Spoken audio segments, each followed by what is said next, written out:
नमस्कार दोस्तों, कैसे हैं आप सभी। उम्मीद करते हैं आप सभी लोग अच्छे होंगे और आपकी फैमिली भी अच्छी होगी। आज ऑनलाइन का दौर बहुत बढ़ चुका है और सोशल मीडिया का क्रेज जिस हिसाब से चल रहा है, और यही वजह है कि आज जो है ऑनलाइन फ्रॉड और साइबर क्राइम की घटना बहुत ज़्यादा हो रहा है। और इसके चक्कर में बहुत सारे लोग फंस भी रहे हैं और अपने बहुत सारे पैसे भी गंवा रहे हैं।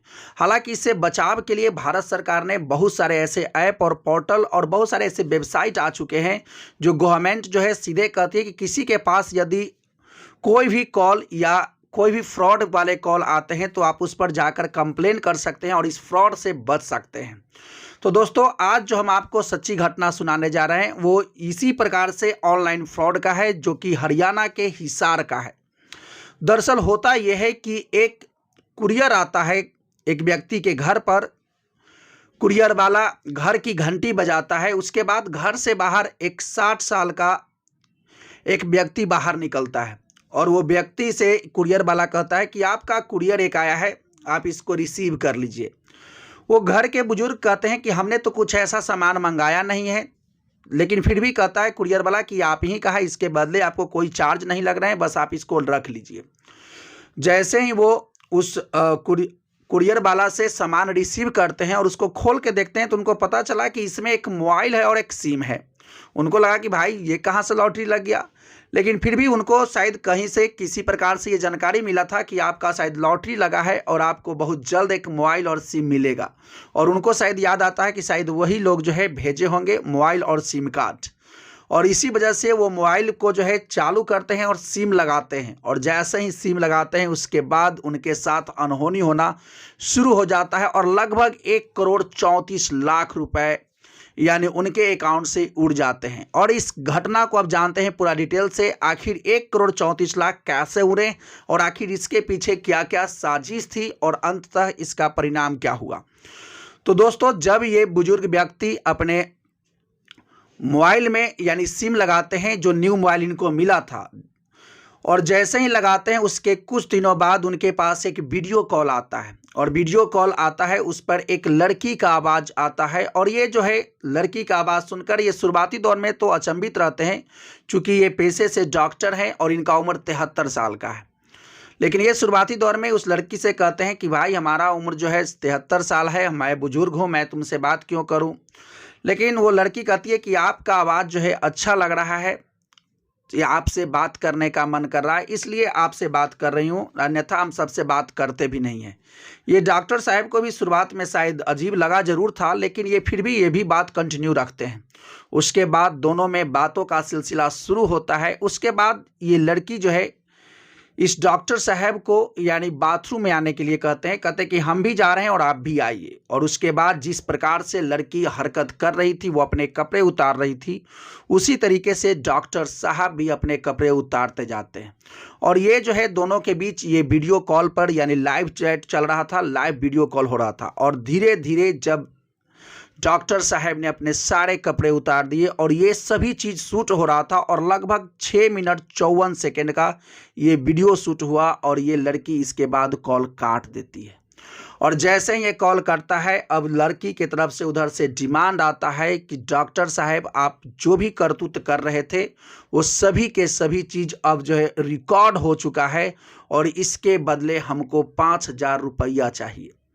तो डॉक्टर साहब कहते हैं कि भाई हम तो कोई यूपीआई और जो है ऑनलाइन मोबाइल जैसे ट्रांजैक्शन तो करते नहीं हैं, हमारे पास कोई ऐसी सुविधाएं नहीं है, तो हम तुमको कैसे पैसे भेज सकते हैं। तो लेकिन वो लड़की जो है तुरंत इस डॉक्टर साहब को धमकी देती है कि यदि ये वीडियो सोशल मीडिया पर अपलोड कर दिया जाएगा, फेसबुक, इंस्टाग्राम और जितने भी यूट्यूब ये सब वगैरह हैं, तो सोचिए आपका इज्जत का क्या होगा। आप एक जो प्रतिष्ठित डॉक्टर बने हुए हैं वो सारे प्रतिष्ठा यानी धरा का धरा रह जाएगा और आपका इज्जत तार तार हो जाएगा। लेकिन डॉक्टर साहब को शायद उस वक्त तक कुछ एहसास नहीं था, क्योंकि उस लड़की से बात करने के चक्कर में ही शायद ये सारी चीज़ें भूल चुके थे। लेकिन उसके बाद जब डॉक्टर साहब को होश आया, यानी उसके बाद जब दोबारा यानी डॉक्टर साहब उस लड़की के पास कॉल करते हैं तो उसका मोबाइल स्विच ऑफ आता है। ये घटना जो है 8 अगस्त 2024 का था। लेकिन उसके बाद जब डॉक्टर साहब 9 अगस्त 2024 के कॉल धराते हैं तो उसका कॉल स्विच ऑफ आता है।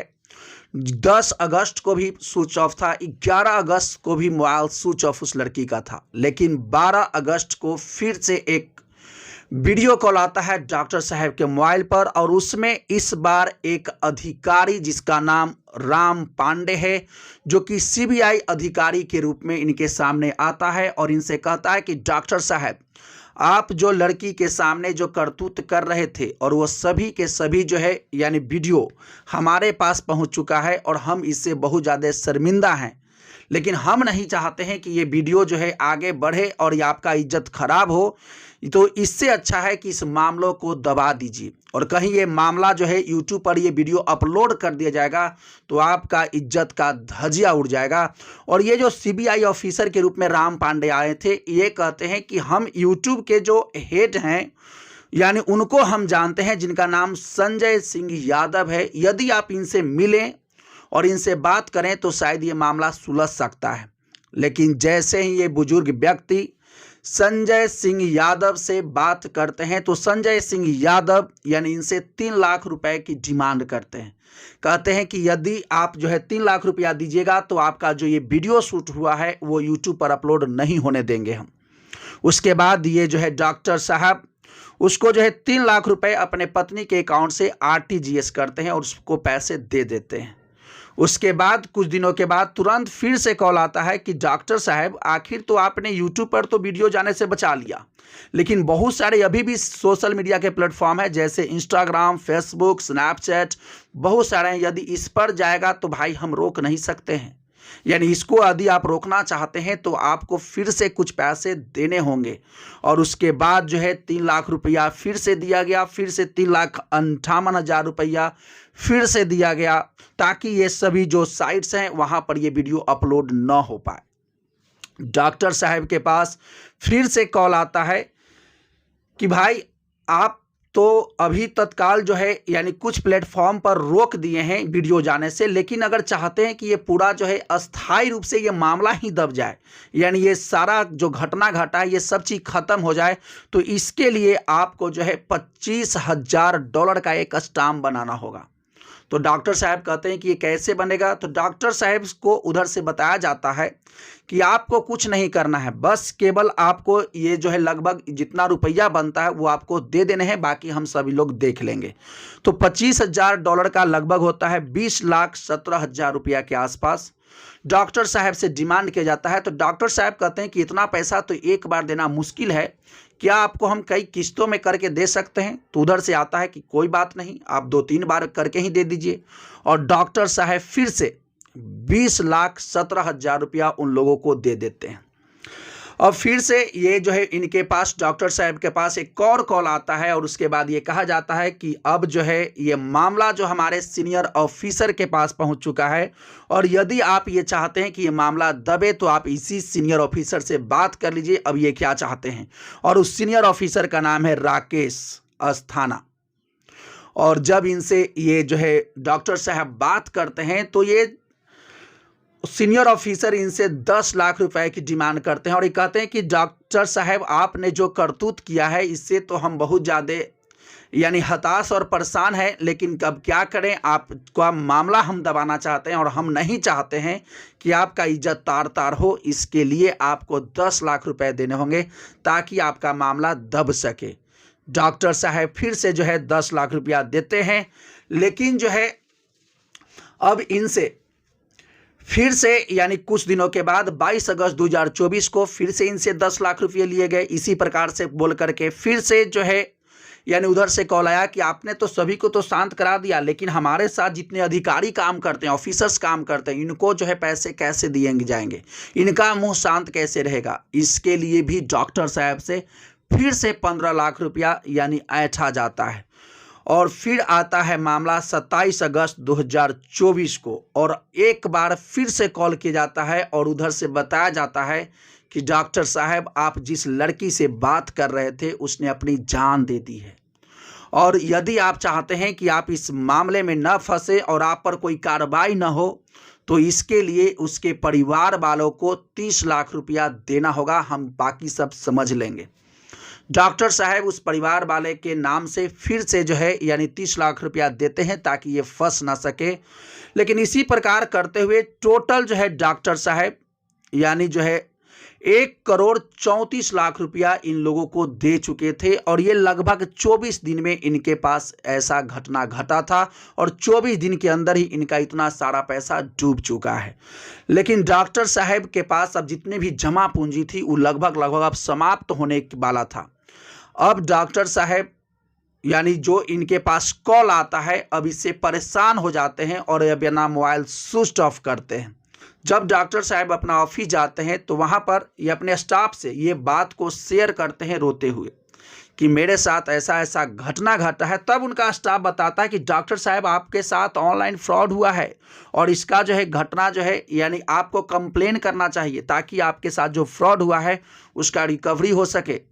तब डॉक्टर साहब 1 सितंबर 2024 को यानी नेशनल साइबर क्राइम पोर्टल पर जाकर कंप्लेन करते हैं। उसके बाद पुलिस जो है एक्शन में आती है और कुछ लोगों को गिरफ्तार भी किया जाता है। 2 लोगों को अरेस्ट करती है, एक व्यक्ति जो कि अनपढ़ है उसको और उसकी पत्नी को, और उसका 8 साल का एक बच्चा भी है। और अब ये मामला कोर्ट पहुंच चुका है और कोर्ट में अब ये गवाही चल रहा है।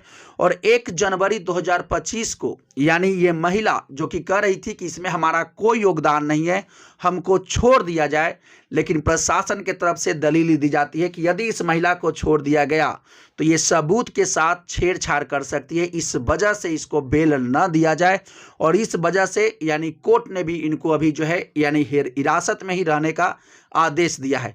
हालांकि अभी तक कोई परिणाम सामने नहीं आया है, यानी ठोस नतीजा कोई बाहर नहीं आया है, लेकिन यह मामला लगातार अभी चल रहा है।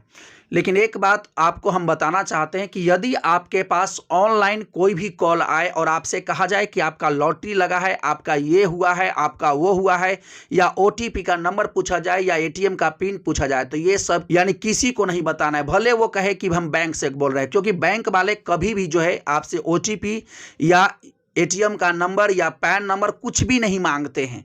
इस वजह से कभी भी जब ऑनलाइन कॉल आए तो आपको कुछ भी किसी को नहीं देना है ताकि आप साइबर क्राइम से बच सकें। और कोई भी वीडियो कॉल आता है या जिसको आप नहीं जानते हैं उससे आप ऐसे ही बात न करें, कुछ भी अनहोनी हो सकता है। या ये भी अब तो एक ऐसा तरीका भी लोग अपना चुके हैं कि आपके ही परिवार वालों के नाम से आपके मोबाइल पर कॉल आता है और आपके परिवार और ये बताया जाता है कि आपके परिवार वाले का एक्सीडेंट हो चुका है, हॉस्पिटल में है या धरा चुके हैं, इनको छुड़ाने के लिए पैसे भेजिए। तो ऐसे कभी भी आप जब तक आप वेरीफाई ना हो लें, आप सही से संतुष्ट ना हो लें, तब तक ऐसी कोई स्टेप नहीं लें और तुरंत इसकी सूचना प्रशासन को दें। और तुरंत जो है इसकी जानकारी जो है जितने भी पोर्टल हैं जो साइबर क्राइम को रोकने के लिए बनाए गए हैं वहाँ पर जाकर आप अपडेट कर सकते हैं। तो चलिए यही पूरा कहानी था, अपडेट था। यदि आप इसी प्रकार के क्राइम से संबंधित अपडेट सुनना चाहते हैं तो आप इस चैनल से जुड़िए, चैनल को सब्सक्राइब कीजिए। और ये चैनल को इसलिए भी सब्सक्राइब कीजिए क्योंकि चैनल न्यू है और आप सभी लोगों के सपोर्ट की आवश्यकता है। तो चलिए मिलते हैं नेक्स्ट वीडियो में नेक्स्ट कहानी के साथ, तब तक के लिए thank you, best of luck, जय हिंद, जय भारत।